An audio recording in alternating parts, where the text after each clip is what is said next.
خلیفہ کے ہم ہیں خلیفہ ہمارا، وہ دل ہے ہمارا آقا ہمارا، ہمارا ہمارا خلیفہ ہمارا، وہ دل ہے ہمارا آقا ہمارا، وہ دل ہے ہمارا آقا ہمارا۔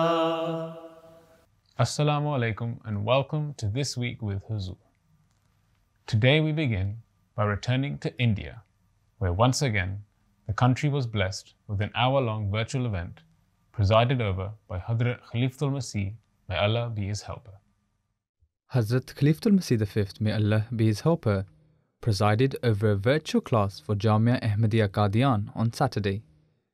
The program began with tilawat, followed by a nazm, during which a video was played showing Qadian. منظوم کلام سیدنا حضرت اقدس مسیح موعود علیہ الصلاۃ والسلام۔ ہمیں اس یار سے تقویٰ عطا ہے، نہ یہ ہم سے کہ احسان خدا ہے، کرو کوشش اگر صدق و صفا ہے، کہ یہ حاصل ہو جو شرط لکھا ہے، یہی آئینہ خالق نما ہے، یہی ایک جوہر سیف دعا ہے، یہی ایک جوہر سیف دعا ہے، ہر ایک نیکی کی جڑ یہ اتقا ہے، اگر یہ جڑ رہی سب کچھ رہا ہے، مجھے تقویٰ سے اس نے یہ جزا دی، فسبحان الذی اخزى الاعادی، فسبحان الذی اخزى الاعادی، فسبحان الذی اخزى الاعادی۔ Brief presentations followed, including a general report on Jamia Ahmadiyya Qadian. بسم اللہ الرحمن الرحیم۔ پیارے حضور، جامعہ احمدیہ قادیان کو یہ شرف حاصل ہے کہ اس کی بنیاد حضرت اقدس مسیح موعود علیہ السلام نے اپنے دست مبارک سے رکھی۔ یوں جامعہ احمدیہ قادیان کو دنیا بھر کے جامعات کے بانی ہونے کا اعزاز حاصل ہے۔ جامعہ احمدیہ قادیان میں اس وقت 238 طلباء زیر تعلیم ہیں، ان میں واقفین نو کی تعداد 84 ہے، درجہ حفظ میں 12 طلباء قرآن کریم حفظ کر رہے ہیں، اور اس وقت جامعہ احمدیہ میں 25 اساتذہ خدمت کی توفیق پا رہے ہیں۔ After the presentations, a question and answer session took place. پیارے حضور، میرا یہ سوال تھا کہ آپ کے 2005 کے دورہ ہند کے بعد قادیان کے ہر ڈپارٹمنٹ میں بہت بہتری پیدا ہوئی ہے، اور قادیان پہلے سے کافی زیادہ خوبصورت بھی ہو گیا ہے. اگلا سوال یہ ہے کہ دوبارہ کب آ رہے ہیں؟ جی جی حضور. تو میری تو خواہش ہے کہ میں آؤں. شاید میں پچھلے سال بھی آ جاتا یا اس سے پچھلے سال بھی آ جاتا، لیکن وہ حالات کی وجہ سے موقع نہیں ملا. 2008 میں آنے کی کوشش کی تھی تو ساؤتھ انڈیا کا دورہ کر کے واپس چلا گیا، اور یہی مشورہ ہوا تھا کہ نہیں جانا چاہیے فی الحال ان حالات کی وجہ سے. دیکھیں کب لگتا ہے اور کب اجازت ہوتی ہے، پھر آپ کے پاس آ کے دیکھ لیں گے. اس وقت تک آپ فیلڈ میں ہوتے ہیں یا طالب علم ہی ہوتے ہیں اس وقت جامعہ کے، اور پھر آپ سے کلاس ہوتی ہے یا فیلڈ کے مربیان کے ساتھ ملاقات ہوتی ہے. اس صورت میں آپ سے تو دیکھیں جس طرح اللہ تعالیٰ موقع پیدا کرے گا انشاءاللہ آئیں گے. جی حضور انشاءاللہ. جزاک اللہ حضور. حضور ہر احمدی کی یہ دلی تڑپ ہوتی ہے کہ اس کا خلیفہ وقت کے ساتھ ذاتی تعلق ہو اور حضور اسے ذاتی طور پر جانتے ہوں. تو حضور میری یہ خواہش کس طرح پوری ہو سکتی ہے؟ اچھا آپ خط لکھتے ہیں مجھے؟ جی حضور. اچھا جی فیکس کرتے ہیں یا تو ڈاک میں لکھتے ہیں؟ حضور بعض دفعہ فیکس تو بعض دفعہ جی میل کے ذریعے. اس پہ ایک کونے پہ اپنی تصویر لگا دیا کریں، ہاں تو پتہ لگ جائے گا کہ سعید ملکانہ صاحب کے خط آیا ہے، ہاں اور ایسے ایسے یاد ہو جائے گا. کئی ہوشیار طالب علم جو ہیں مختلف جامعات کے وہ اس طرح ہی کرتے ہیں، اپنی تصویریں لگا دیتے ہیں، پھر آہستہ آہستہ ان سے تعارف ہو جاتا ہے.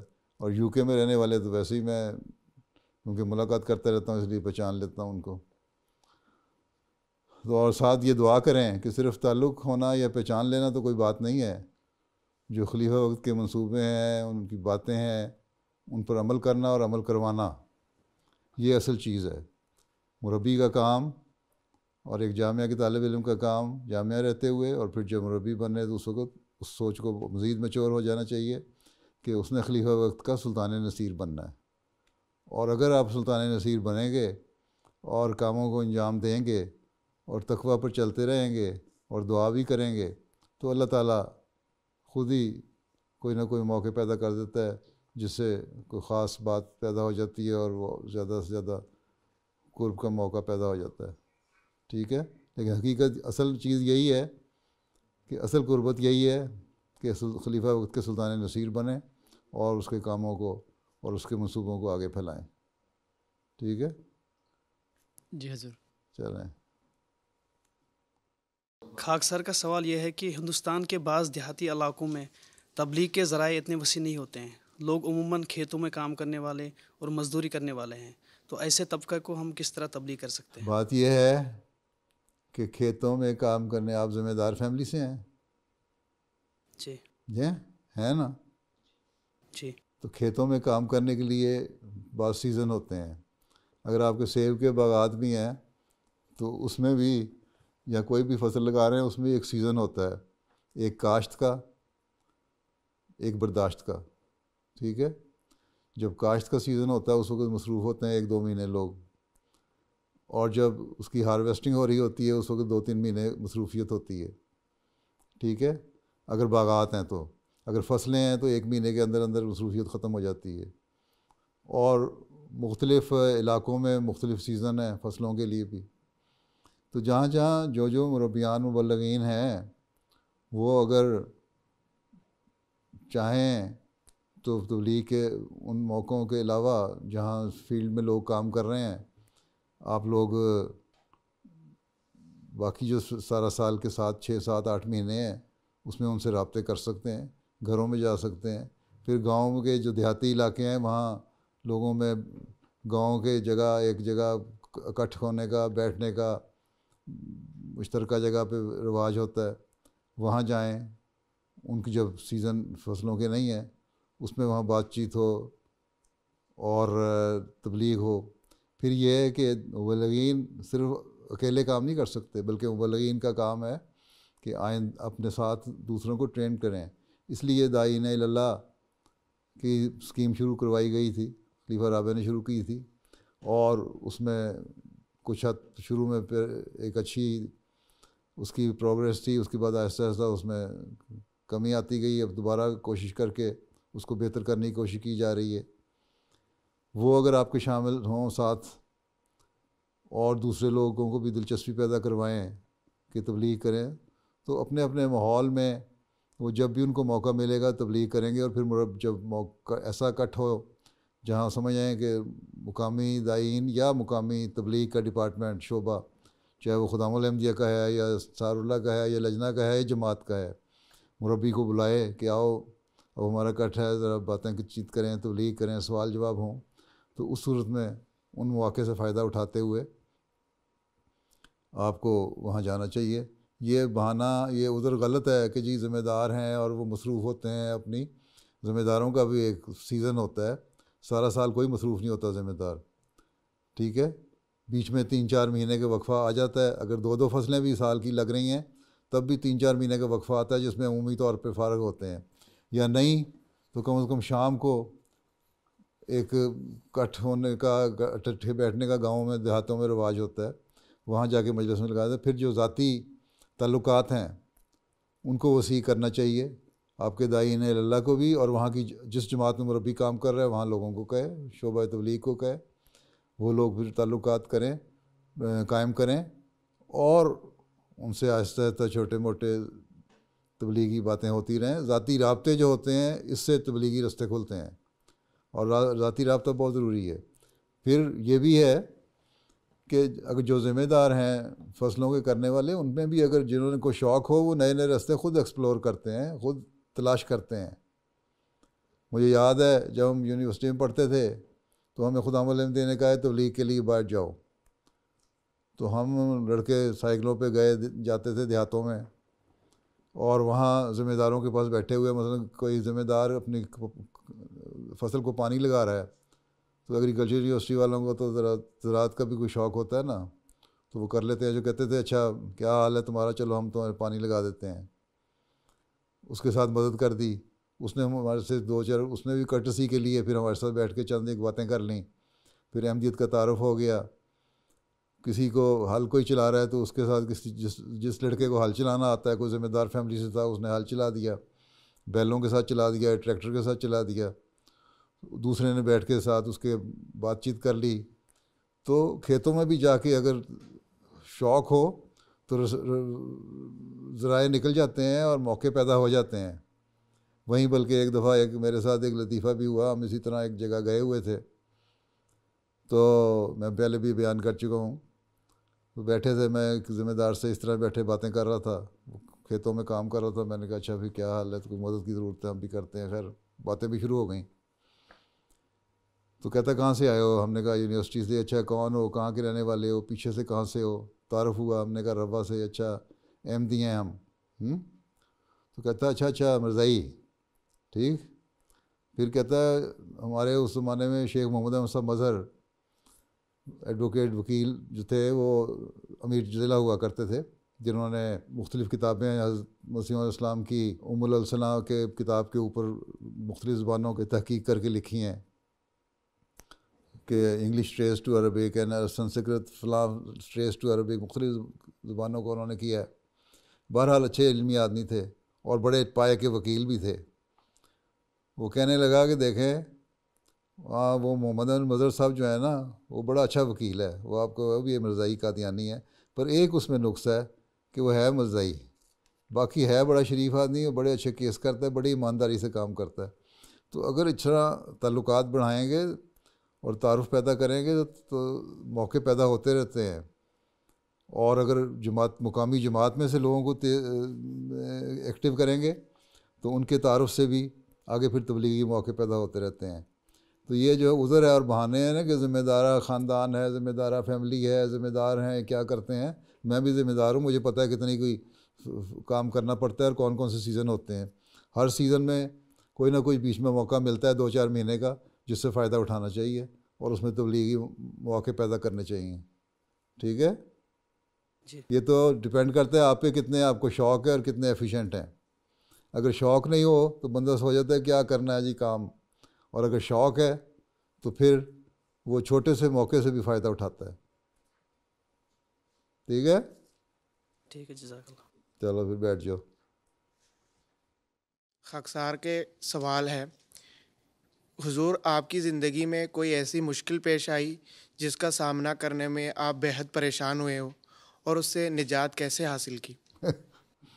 کوئی ایسی مشکل تو اللہ کا فضل سے پیش نہیں آئی جسے میں کہوں بہت پریشان ہوں. ایک طالب علمی کے زمانے میں ایک طالب علم کو یہی ہوتا ہے نا کہ میں پاس ہو جاؤں، اور یا پھر اس قسم کے باتیں ہی ہوتی ہیں زیادہ سے زیادہ.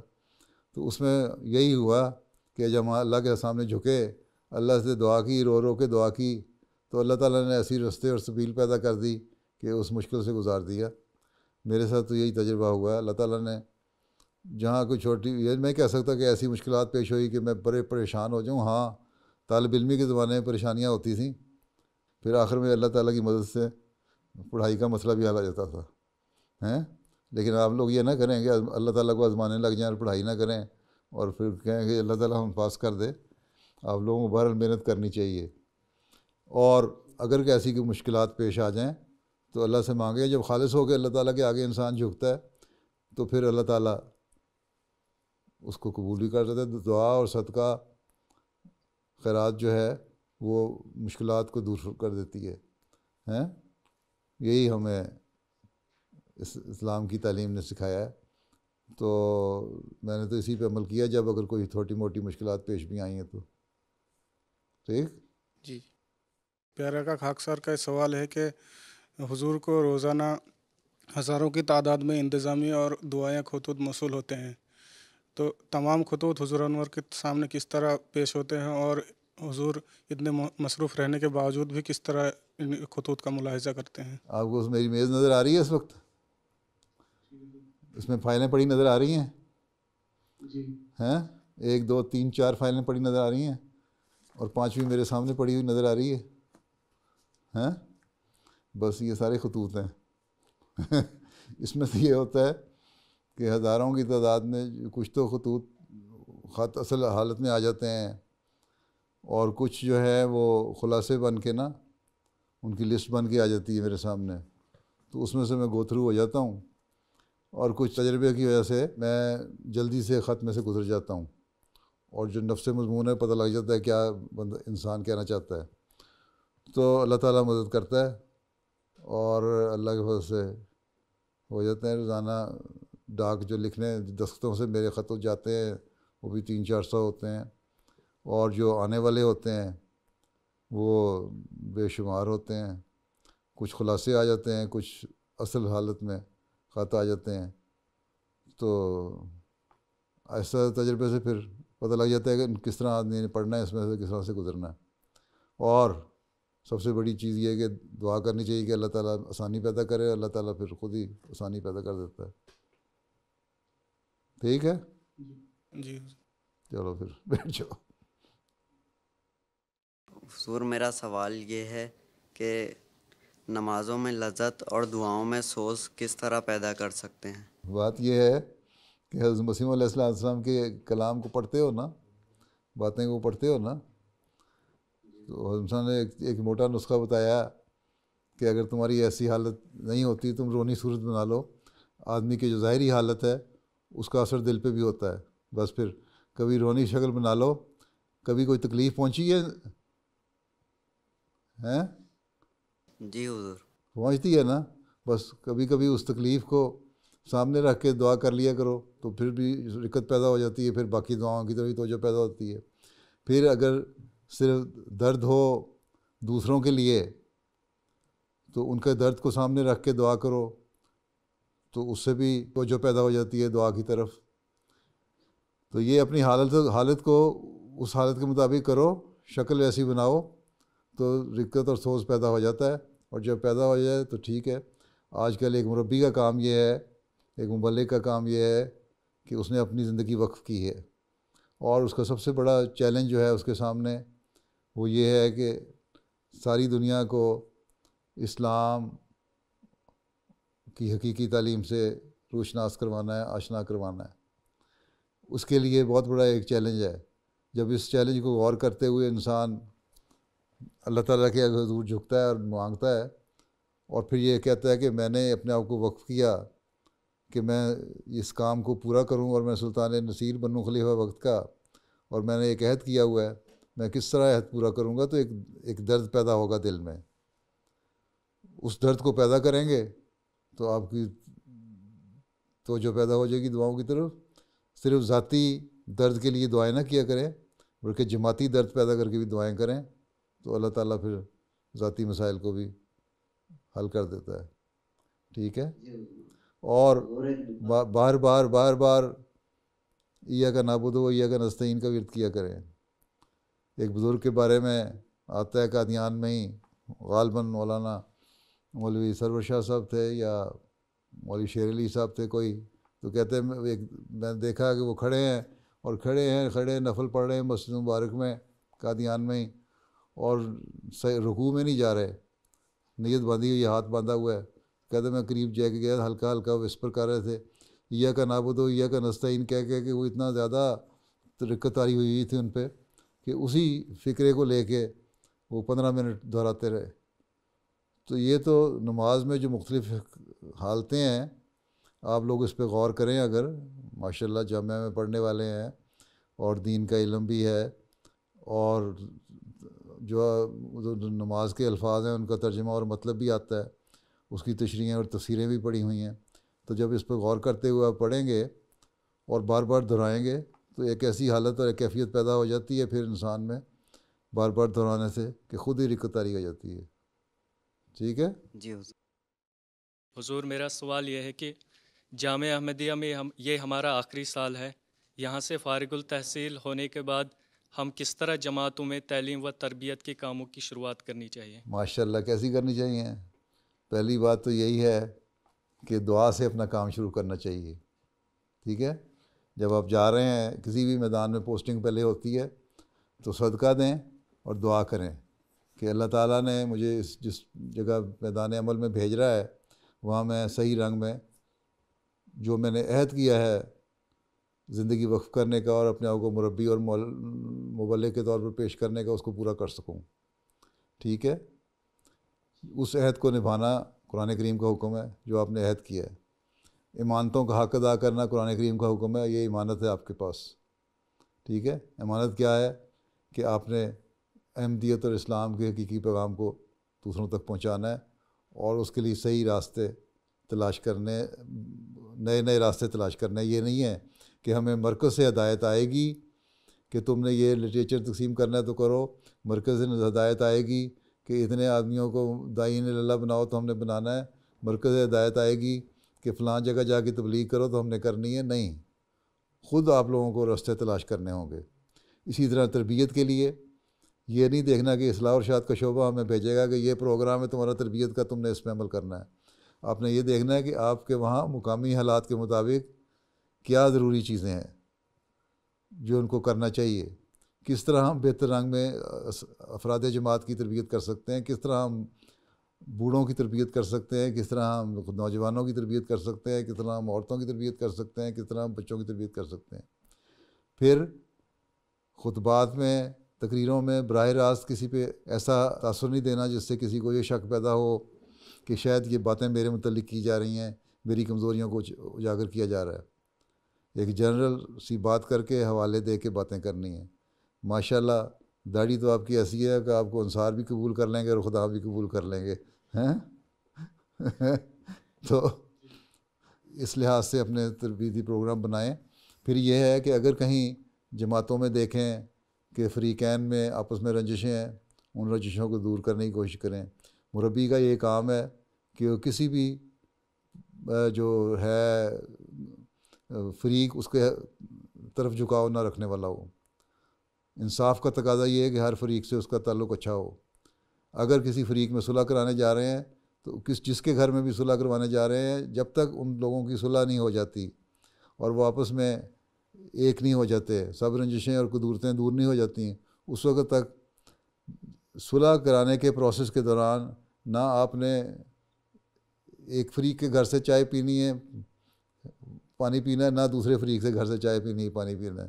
گھر سے چائے پی کے پانی پی کے جائیں اور کہہ دیں بھئی میں تو صلح کروانے کے لیے آیا ہوں، تم لوگوں کو سمجھانے کے لیے آیا ہوں، اور تم لوگوں میں بھائی چارہ محبت پیدا کروانے کے لیے آیا ہوں، جس طرح قرآن کریم کا جس طرح کے حکم ہے.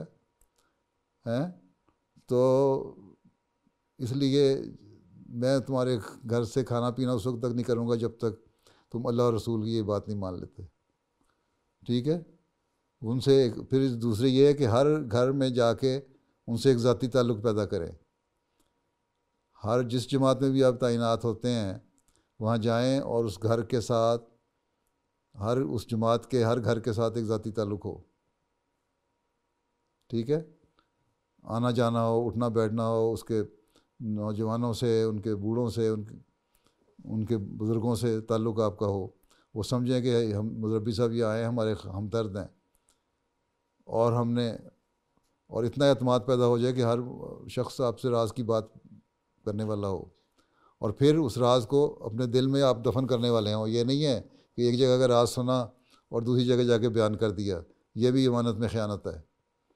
ٹھیک ہے. تو اس طرح اور بہت ساری چیزیں ہیں. جب یہ ذاتی تعلق پیدا ہو جائیں گے تو آپ دیکھیں آپ کی بات کا اثر بھی ہوگا.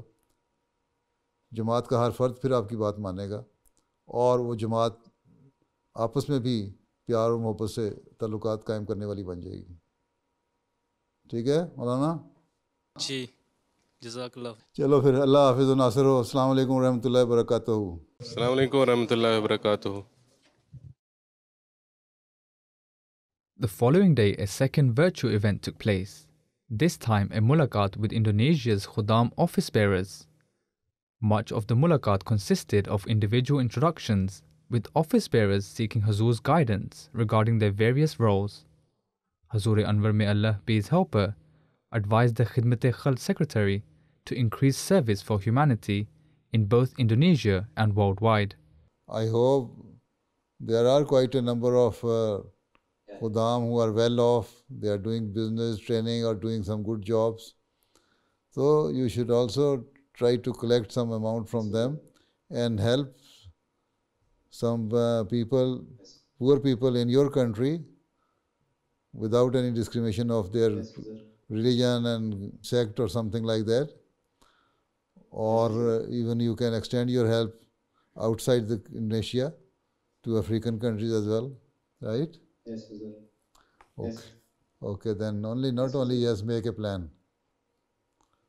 Yes, Yes is not enough. Make plan. Okay? Okay, sir. Right. Yes, sir. All right. Okay. Later in the mulaqat, Hazur discussed a nationwide plan with the Muhtamim Atfalul Ahmadiyya. And in how many islands do you have your majalis? In all islands, we have majalis. In all 3,000 islands you have majalis.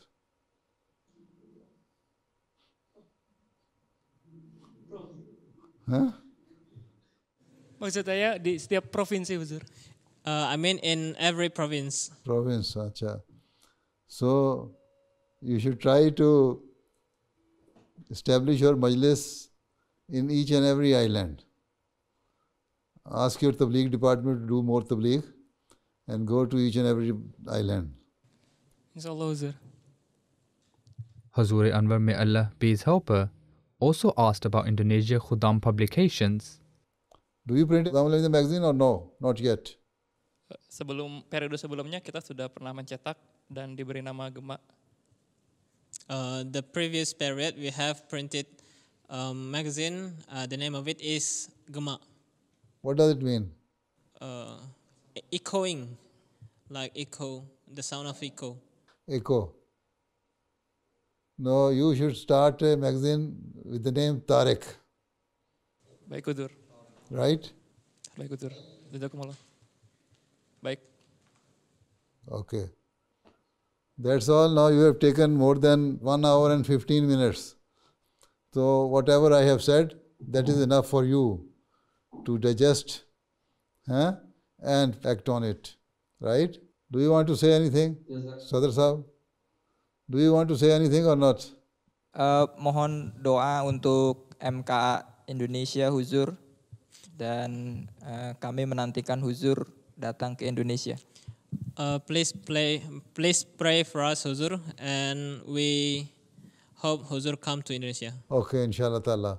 Allah ta'ala bless you all. And so you translator, what do you do? I'm a Murabi, Huzur. Murabi, I'm teaching in Jamia, English. You are teaching English in Jamia? Yes, Hazur. Where did you learn English from? After graduating Jamia, I took bachelor degree majoring in English literature. Achha, And now I'm also following postgraduate. Hazur, please pray for me. اچھا ماشاء اللہ. This is why your English is good. Urdu بھی آتی ہے کہ نہیں؟ تھوڑی تھوڑی حضور. تھوڑی حضور. اردو کو بھی ٹھیک کرو مربی ہو تو. ہاں you should improve your Urdu as it should be of the same level as your English is. Inshallah Hazur, I will. Please pray for me. I will do it inshallah. Okay, assalamu alaikum. Allah Hafiz. Wa alaikum salam wa rahmatullah.